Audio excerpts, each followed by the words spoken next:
नमस्कार। पागल से लगने वाले ट्रंप ने पिछले एक हफ्ते में इतने अलग अलग फैसले लिए हैं कि एक बार तो लगा कि पागल हो गया है, क्या करना चाह रहा है। लेकिन अब बातें धीरे धीरे जब बैठ रही हैं तो समझ में आ रहा है कि बहुत बड़ी गेम खेली गई। हो सकता है ट्रंप ने ना खेली, उसके पीछे खेली हो किसी ने। तो जो पहली बात एक क्लियर हो रही है कि पाकिस्तान और अमेरिका अब बिल्कुल एक दूसरे के अलाइन हो गए हैं। कह सकते हैं कि यूएसए ने पाकिस्तान को पूरे तरीके से गोद ले लिया और पाकिस्तान को तो क्या लगता है कि फील्ड मार्शल असीम मुनीर को उन्होंने गोद ले लिया है। तो एक बात तो यहाँ पर ये क्लियर होती है। इसको हमने पिछले वीडियो में भी पहलगाम के अटैक के साथ भी जोड़कर देखा था, जहाँ पर क्रिप्टो का रोल जो डोनाल्ड ट्रंप की खुद की कंपनी है उससे जोड़ा था। और ये बातें अब और धीरे धीरे क्लियर हो रही है, उसको भी आज हम डिस्कस करेंगे। और दूसरा एंगल निकलता है किस तरीके से भारत को और चाइना को एक दूसरे के पास आने के लिए, साथ आने के लिए मजबूर किया है, और साथ में रशिया को भी, तीनों को एक साथ आने के लिए मजबूर किया है। एक और एंगल नज़र आता है कि चाइना को धीरे से उसने पाकिस्तान से पूरे तरीके से बेदखल कर दिया है, उसकी सारी इन्वेस्टमेंट पर एक तरीके से धावा बोला है, उसको भी देखेंगे। और वहीं पर भारत को भी, पाकिस्तान से तो नहीं कह सकते, लेकिन जो ईरान था, जो अफ़गानिस्तान था, जो सेंट्रल एशिया तक भारत पहुंचना चाहता था ईरान के रास्ते पर, वहां पर भी डोनाल्ड ट्रंप ने, या कह सकते हैं अमेरिका ने, एक बड़ी रुकावट पैदा कर दी है। तो मामला बहुत गंभीर है। एक एक कर इसको आगे समझते हैं कैसे कड़ियों से कड़ियाँ जुड़ती चली जाएंगी। तो सबसे पहले एक मीम हो रहा है, उसको थोड़ा सा देख लेते हैं बस, कि 1925 का एक कार्टून है, अमेरिकन कोई कार्टूनिस्ट थे, उन्होंने बनाया था। और 1925 में उन्होंने किस तरीके से यहाँ पर दिखाया है कि चाइना, इंडिया और अफ्रीका ये तीन ही रह जाएंगे और यूरोपियन कंट्री और यूएस तो बहुत नीचे रह जाएंगे। तो 1925 की ये कार्टून है और 2025 में यही लड़ाई चल रही है, किस तरीके से अमेरिका यहाँ पर बड़ा होना चाहता है इंडिया, चाइना और अफ्रीका के सामने। लेकिन वो आज कोशिश कर रहा है, हो सकता है लॉन्ग टर्म में वो पॉसिबल ना हो। तो एक तो ये बात थी कि अमेरिका के अंदर इस बात को पहले से पता है कि वो बहुत लंबे समय तक सस्टेन नहीं कर सकते। लेकिन उसके अलावा जो उन्होंने फैसला लिया है, अगर बात करें तो असीम मुनीर की, असीम मुनीर ने पहलगाम अटैक से पहले ही कहना शुरू कर दिया था दो बातें, कि एक तो कश्मीर उनकी जुगलरवीन है, उसको कोई उनसे छीन नहीं सकता। वो पाकिस्तान का 70-75 साल पुराना एक डायलॉग है, वो बोलते रहते हैं। लेकिन उन्होंने बलूचिस्तान के लिए भी कहा था कि कुछ अगर टेररिस्ट चाहेंगे तो क्या बलूचिस्तान को आज़ाद करा के ले जाएंगे, ऐसा वो बिल्कुल नहीं होने देंगे। तो ऐसा वो इसलिए नहीं होने देंगे क्योंकि अमेरिका ने असीम मुनीर की पूरी बात मान ली है। और कल अमेरिका ने जो BLA है, बलूचिस्तान लिबरेशन आर्मी है, और जो उसकी स्पेशल ब्रिगेड है, यानी कि जो एक तरीके से अटैक करती है गवर्नमेंट फोर्सेस पे, मजीद ब्रिगेड, उसको उसने टेररिस्ट का टैग दे दिया है और फंड वगैरह जो उनके सीज हो जाएंगे। अब भारत में बहुत सारी एक पॉजिटिव सिंपैथी रहती है बलूचिस्तान के लोगों के लिए, बलूचिस्तान के लिए। भारत के लोग चाहते रहे हैं कि बलूचिस्तान आज़ाद हो जाए। जब भी उन्होंने कहा कि हम आज़ादी मांग रहे हैं तो भारत ने कहा कि ठीक है, भारत ने नहीं, भारतीय लोगों ने, और इनडायरेक्ट तरीके से कभी सपोर्ट किया हो तो उसकी जानकारी पब्लिक डोमेन में तो नहीं है, लेकिन आइडिया लगता है कि हो सकता है किया हो। तो यहाँ पर उसके लिए बहुत बड़ा झटका है, क्योंकि यहाँ पर दो बातें हुई हैं जो हमने पहले शुरुआत में कही, कि एक चाइना को बेदखल किया है, दूसरा भारत के रास्ते को ईरान पहुँचने से रोका है। यहाँ पर हुआ क्या है, देखिए, पहले ट्रंप ने कहा कि यहाँ पर जो एनर्जी है, जो ऑयल है, उसको एक्सप्लोर करेंगे इस एरिया में। लेकिन यहीं पर जो बलूचिस्तान का एरिया है, यहीं पर गवाडर पोर्ट है जिसको चीन ने बनाया है। पूरा उसका बेल्ट एंड रोड इनिशिएटिव है, जो पाकिस्तान ऑक्युपाइड कश्मीर है, जो हमारा है, जिसको उसने ऑक्युपाई कर रखा है, वहाँ से होकर और यहाँ तक जो पूरी belt and road initiative line आती है, उसको एक तरीके से चाइना को यहाँ से बाहर निकाल दिया जाएगा। क्योंकि अगर टेररिस्ट टैग मिल गया है तो यूएस को धीरे से असीम मुनीर आर्मी को यहाँ आने भी दे सकते हैं, काउंटर टेररिज्म के बहाने वो यहाँ आ भी सकता है। और अगर वो यहाँ आएगा तो चाइनीज़ यहाँ पर टिक नहीं पाएंगे। और चाइना ने जब कहा था पाकिस्तान को कि मुझे यहाँ पर आर्मी भेजने दो, तो पाकिस्तान ने कहा कि ऐसा नहीं हो सकता। लेकिन अब लग रहा है कि यहाँ पर यूएसए आएगा, और अगर यूएसए आएगा तो चाइना बाहर जाएगा।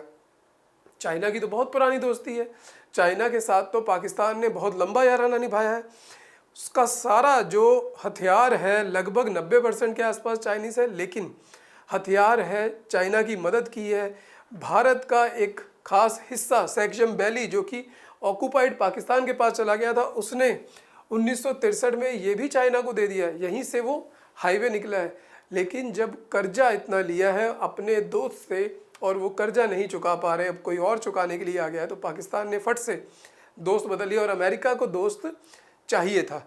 तो यहाँ पर एक तो चाइना बाहर गया, दूसरा भारत इस पोर्ट को बना लिया था, इसके सहारे अफगानिस्तान पहुंचना चाहता था।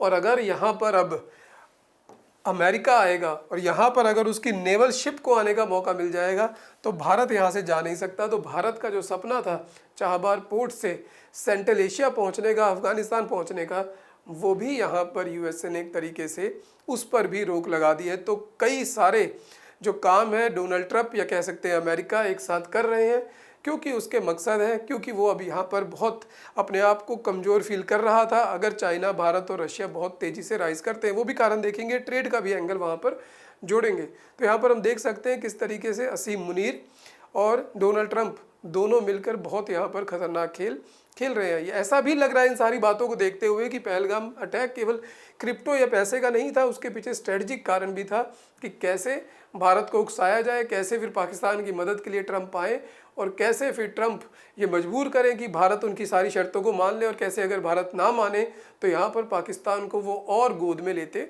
चले जाए। तो देखिए पाकिस्तान के साथ तो ये सब कुछ हो रहा है वहाँ पर, लेकिन अब दूसरा एक एंगल आ रहा है कि भारत और चाइना, क्या अब ये दोनों दोस्त हो जाएंगे? इनके बीच में जो सारी दिक्कतें रही हैं, जो इश्यूज़ हैं, क्या वो हट जाएंगे? क्या वो पॉसिबिलिटी है? उस पॉसिबिलिटी को भी हमें देखना पड़ेगा, क्योंकि दो काम तो यूएस ने कर दिए हैं। एक तो भारत को वहाँ से हटाने की कोशिश कर दी है, एक चीन को वहाँ से निकाल दिया। अब दोनों के पास मौका है कि ये दोनों दोस्त बन जाए और साथ में रशिया भी जुड़ जाए। तो बातें आ रही हैं कि एससीओ समिट जो होनी है इस सितंबर के आखिरी दिनों में 29 अगस्त से लेकर और 1 सितंबर के आसपास, तो वहाँ पर अब जा सकते हैं प्रधानमंत्री मोदी। कुछ लोगों का तो यहाँ तक कहना है कि 3 सितंबर को वहाँ पर विक्ट्री डे परेड होनी है कि कैसे विश्व युद्ध सेकंड में जापान के ऊपर जो सोवियत पावर थी और चाइना था उसके साथ सब्सिडरी, उसने वहाँ पर विजय पाई थी। लेकिन कहा जा रहा है कि पॉसिबल नहीं है, क्योंकि ऐसा करने से जापान ऑफेंड हो सकता है, मे बी, क्योंकि क्वेड का हिस्सा है, भारत के अच्छे रिश्ते हैं, तो वहाँ पर हो सकता है। उसमें तो शायद प्रधानमंत्री मोदी शिरकत ना करें, पुतिन करेंगे। तो बहुत इंटरेस्टिंग होने वाला है वो सारा समय कि कैसे यहाँ पर दोस्ती इनकी आगे बढ़ेगी। और उसके बाद यहाँ पर अब 2 इशू रहते हैं चीन के साथ, एक तो ट्रेड का रहता है, एक बॉर्डर इशू रहता है। तो सबसे पहले देखते हैं कि ट्रेड में क्या इशू रहता है और क्या भारत और चीन इस बात पर सहमत हो पाएंगे। क्योंकि अगर भारत और चीन के ट्रेड की बात करें तो वो भारत के हक में बिल्कुल भी नहीं है। अगर यहाँ पर ट्रेड डेफिसिट की बात करें, गवर्नमेंट डाटा की बात करें, तो देखिए अगर फाइनेंशियल ईयर 2020 की बात करें तो यहाँ पर जो ट्रेड में डेफिसिट था वो लगभग 48 बिलियन का था। मतलब हम चाइना से अधिक इंपोर्ट करते हैं, एक्सपोर्ट कम करते हैं, और $50 बिलियन का गैप रहता है। 1 बिलियन के पीछे लगभग 9 जीरो लगते हैं। तो देखिए बहुत ज़्यादा गैप है और ये लगातार सस्टेन हो रहा है। और 2024 में अगर देखें तो $85 बिलियन के पास पहुंच गया, और कहा जा रहा है जब तक जो 2025-26 का ये साल ख़त्म होगा तब तक ये लगभग $100 बिलियन के पास पहुंच जाएगा। तो ट्रेड डेफिसिट बहुत अधिक है भारत और चाइना के बीच में। भारत यहाँ पर घाटे में है, क्योंकि भारत सिर्फ एक ही देश है जिसके साथ वो पॉजिटिव में है, यूएस। तो अब भारत बहुत बुरा फंसा है, यूएस के साथ पॉजिटिव में है ट्रेड उसका, तो वहाँ पर यूएस ट्रेड डेफिसिट में है। चाइना के साथ भारत को झोंका जा रहा है कि दोस्ती कर ले, लेकिन यहाँ पर ट्रेड डेफिसिट जो है $100 बिलियन का पहुँच रहा है। तो भारत बहुत कन्फ्यूज़न में है। लेकिन उसके बावजूद भी अगर जो पॉलिटिकल एनालिस्ट हैं, जो इंटरनेशनल स्पेशलिस्ट हैं, उनके बहुत सारे अगर आर्टिकल पढ़ें, उसमें से जो बात निकल के आ रही है कि अभी एक बार ऐसा दौर है कि यहाँ पर एलिफेंट और ड्रैगन चाइना को कहा जाता है, एलिफेंट भारत को, तो एलिफेंट और ड्रैगन को एक बार तो मिलकर अब डांस करना ही पड़ेगा। इनके डांस किए बिना अब काम नहीं चलेगा। तो ये कैसे होगा? तो यहाँ पर जो कुल मिलाकर बात निकल के आ रही है कि 2024 में जो अक्टूबर में जो भारत और चीन की फोर्सेस के बीच में जो अक्साई चीन वाले सेक्टर में वहाँ पर जो डिसएंगेजमेंट हुई, जो वहाँ पर फैसला किया गया कि पेट्रोलिंग के जो अधिकार हैं उनको क्लियर कर दिया जाए ताकि कोई डिस्प्यूट ना हो। प्री गलवान यानी कि 2020 से पहले वाली स्टेज पर पहुंच जाए, पेट्रोलिंग उसी जगह पर हो जहां उससे पहले करते थे, उस बात पर सहमति बनी है। इसलिए जो एरिया बॉर्डर इशू है वहाँ पर थोड़ी सी सहमति बनी है। और चाइनीज़ जो न्यूज़पेपर है या चाइनीज़ जो आर्टिकल है उनका कहना है कि दोनों देशों ने अपने अपने देश में अपना अपना वर्जन प्रस्तुत किया है कि हमारे बीच में क्या समझौता हुआ है। लेकिन मूल ये है कि चाइना ने अगर थोड़ी सी भारत को, उनका कहना है, जो चाइनीज़ न्यूज़पेपर आर्टिकल है उनका कहना है कि अगर चाइना थोड़ा सा पीछे हटा है, प्री गलवान पर गया है, तो बहुत बड़ा नुकसान नहीं चाइना को हुआ है, क्योंकि जो सोवेरियन राइट्स थे, जो सोवेरियन क्लेम्स है कि वो किसका एरिया, उस पर कोई फ़र्क नहीं पड़ा है, वो एक टेम्परेरी है। और चाइना अब चाहता है कि भारत के साथ ट्रेड हो। क्यों चाहता है? क्योंकि ट्रेड, चाइना के ऊपर भी टैरिफ लग रहा है। और चाइना के साथ प्रॉब्लम ये है कि जब पिछली बार ट्रंप आए थे तब उन्होंने टैरिफ लगाया था, तो चाइना ने बड़े कमाल की बात की थी। चाइना ने अपना सारा माल घुमा दिया था। चाइना ने अपना सारा माल भेज दिया मैक्सिको और कनाडा। देखिए चाइनीज़ बहुत चालाक है, उन्होंने कनाडा भेज दिया, मैक्सिको भेज दिया, और कनाडा ने वो सारा कुछ कहाँ एक्सपोर्ट कर दिया? अमेरिका में। मैक्सिको ने कहाँ कर दिया? एक्सपोर्ट कर दिया अमेरिका में। चाइना को कोई बहुत फ़र्क पड़ा नहीं। लेकिन इस बार ट्रंप ने आते ही चाइना में बात पे लगाया है, पहले कनाडा पे लगा दिया, पहले मैक्सिको पे लगा दिया, तो चाइना के लिए वहाँ रास्ता बंद हो गया। अब चाइना का जो सामान है, जो मैन्युफैक्चरिंग कैपेबिलिटी है, जो सामान बन गया है, उसके लिए मार्केट नहीं है। और भारत की भी यही मजबूरी है। भारत को भी बहुत सारा ऐसा सामान चाहिए, ऐसी टेक्नोलॉजी चाहिए जो वो अमेरिका से लेना चाहता था, अब उसको चाइना की तरफ देखना पड़ रहा है। तो चाइना के पास रेयर अर्थ मिनरल्स हैं, बहुत सारी टेक्नोलॉजीज़ हैं जो भारत को चाहिए। तो भारत को मैन्युफैक्चरिंग कैपेबिलिटी चाहिए, जो वो चाह रहा है कुछ ऐसे समझौते हो जाए चीन के साथ, ताकि वहाँ से कुछ सेटअप यहाँ पर आकर लगे, जो टेक्नोलॉजी है वो भारत को मिले, और धीरे धीरे भारत की भी टेक्नोलॉजी और जो मैन्युफैक्चरिंग कैपेबिलिटी है वो डेवलप हो। तो इस एंगल को लेकर ये दोनों देश आगे चल रहे हैं। लेकिन ये किस तरीके से आगे चल पाएंगे, क्या ऐसा पॉसिबल हो पाएगा, वो थोड़ा सा सोचना पड़ेगा। क्योंकि भारत एक ऐसा देश है जहाँ पर बहुत जल्दी से जो बॉर्डर इशू है वो एकदम से भावुक हो जाते हैं और हम नहीं समझ पाते। लेकिन हमारे समझने ना समझने से नहीं होता, जो बैठ के वहाँ पर पॉलिसी बना रहे हैं या जो कॉरपोरेट है। देखिए कुल मिलाकर बात तो ऐसी है कि आजकल कोई भी स्टेट उस तरीके से सॉवेरियन स्टेट नहीं रह गई है कि बिल्कुल वो सिर्फ इंटरनेशनल पॉलिटिक्स में सिर्फ अपने बॉर्डर की बात के लिए लड़ाई करे, वहाँ पर बॉर्डर के लिए वहाँ पर सब कुछ हो। अब कहीं ना कहीं उसमें कॉर्पोरेट एंगल होता है, बिजनेस का एंगल होता है। तो अगर दोनों तरफ के जो कॉर्पोरेट हाउस है अगर वो चाह रहे हैं कि बिजनेस हो, तो कहीं ना कहीं जो गवर्नमेंट है वो सेंसिटिव इशू को एक बार दबा देते हैं, और जैसे ही वहाँ पर इशू होगा उसको बहुत बढ़ाया नहीं जाएगा। तो बहुत सारी बातें ऐसा ही हो रहा है। पिछले कुछ दिनों से चाइना के साथ हमारे रिश्ते भले ही बहुत अच्छे ना रहे हों, लेकिन बहुत बुरा भी नहीं कहा जा रहा। ये सब एक नैरेटिव है वो क्रिएट हो रहा है, क्योंकि अब हम दोनों भी फंसे हुए हैं। तो यहाँ पर अब हो सकता है कि भारत और चाइना के बीच में दोस्ती तो नहीं कह सकते, एक गठबंधन जरूर हो सकता है, टेम्परेरी डांस जरूर हो सकता है एलिफेंट और ड्रैगन के बीच में। और देखना होगा कि ट्रंप इस डांस को कब तक चलने देते हैं और भारत कब तक इस डांस में सहयोगी बनता है, क्योंकि भारत का कोई बहुत फ़ायदा हो नहीं रहा। ट्रेड डेफिसिट बहुत अधिक है, बॉर्डर इश्यूज है। दलाई लामा के बारे में अगर प्रधानमंत्री कुछ कह दें तो वहाँ से टिप्पणी आ जाती है। तो बहुत सारे ऐसे इशू हैं जो दोनों के बीच में कॉमन नहीं है।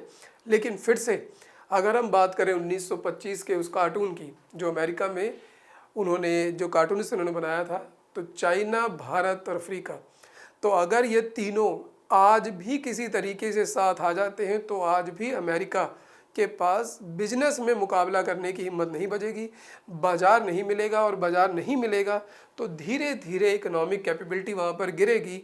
फिर वो चाहे पाकिस्तान को गोद ले ले, कुछ भी कर ले, बलूचिस्तान पर वहाँ पर अपनी आर्मी भेज दे, लेकिन अंततः जो है उसकी इकोनॉमिक हालात उसको इन सब करनों से पूरा साथ नहीं देगी, यहाँ पर उसको रुकना पड़ सकता है।